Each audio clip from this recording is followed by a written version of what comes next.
everyone, I'm here with a Bible reading. I hope you're having a good day. We're going to start off with the prayer requests. I do have a couple new ones. Okay, please keep the following people in prayer. Luke Boggs, Hannah Denny, Abby and Liam, Sherm, Rhonda Karshner, Cindy and Jim. Jim is sick right now.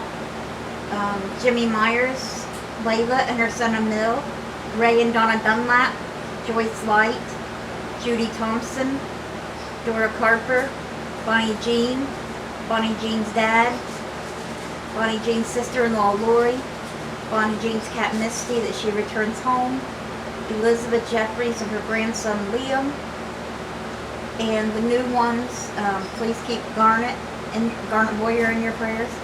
She's elderly and a widow and lives alone. She lives right across from us. And her daughter, Norma Boyer, she had blood work done and it came back that something was wrong with her heart. So please keep her in your prayers. She did have lung cancer as well. I don't know if she still does. And she's supposed to be on oxygen too. So please keep them both in your prayers. Oh, see, this book, I've got one more. They don't give me any more pages to write the prayer requests down. I'm running out of room. Please keep my youngest sister, Melly Stanley, in your prayers. She has a relapse and is back on drugs again. And please pray for her two youngest children because she just got them back not too long ago from their dad who was abusing them. But I'm afraid they're going to have to be shuffled around again. So please keep them in your prayers. Nellie, Kinsley, and Olson. Their last name is Osborne. Nellie's is Stanley.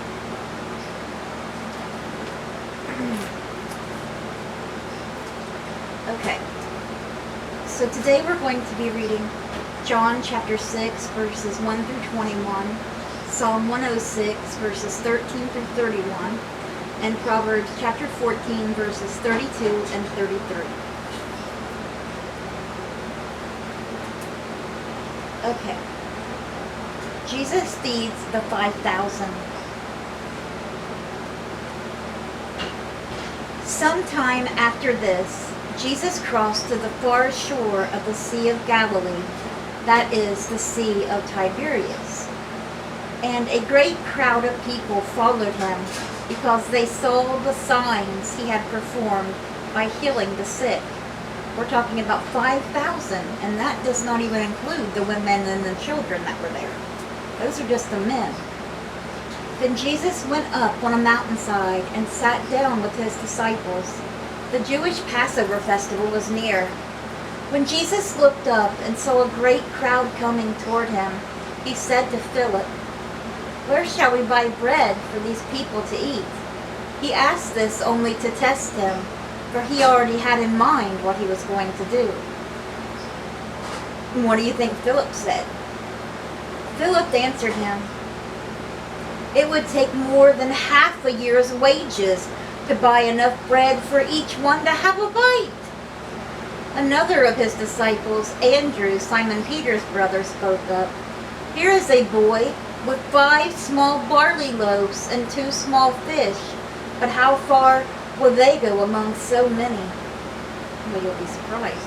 You're here right next to the Son of God right here. Jesus said, "Have the people sit down." There was plenty of grass in that place, and they sat down. About 5,000 men were there. Jesus then took the loaves, gave thanks, and distributed to those who were seated, as much as they wanted. He did the same with the fish. When they had all had enough to eat, he said to his disciples, "Gather the pieces that are left over, let nothing be wasted." So they gathered them and filled 12 baskets with the pieces of the 5 barley loaves left over by those who had eaten. After the people saw the sign Jesus performed, they began to say, "Surely this is the prophet who is to come into the world." Jesus, knowing that they intended to come and make him king by force, withdrew again to a mountainside by himself. When evening came, his disciples went down to the lake, where they got into a boat and set off across the lake for Capernaum. By now it was dark, and Jesus had not yet joined them. A strong wind was blowing, and the waters grew rough. When they had rowed about 3 or 4 miles, they saw Jesus approaching the boat, walking on water, and they were frightened. But he said to them, "It is I, don't be afraid." Then they were willing to take him into the boat, and immediately the boat reached the shore where they were heading. So can you imagine that? Being nighttime, the disciples in the boat at night, and the wind and everything's acting up, a storm's coming, blowing them around, and here they see Jesus just coming towards them, walking on the water. Probably thought he was a ghost. And that would be scary. You know, dark and stormy, the boat waddling all around. Alright. Okay, we're still continuing on with Psalm 106, verses 13 through 31. But they soon forgot what he had done, and did not wait for his plan to unfold. In the desert, they gave in to their craving. In the wilderness, they put God to the test. Many times, many times. So he gave them what they asked for, but sent a wasting disease among them. In the camp, they grew envious of Moses and of Aaron, who were brothers, who was consecrated to the Lord. Aaron was the priest. The earth opened up and swallowed Dathan. It buried the company of Abram. Fire blazed among their followers. A flame consumed the wicked. At Horeb they made a calf and worshipped an idol cast from metal.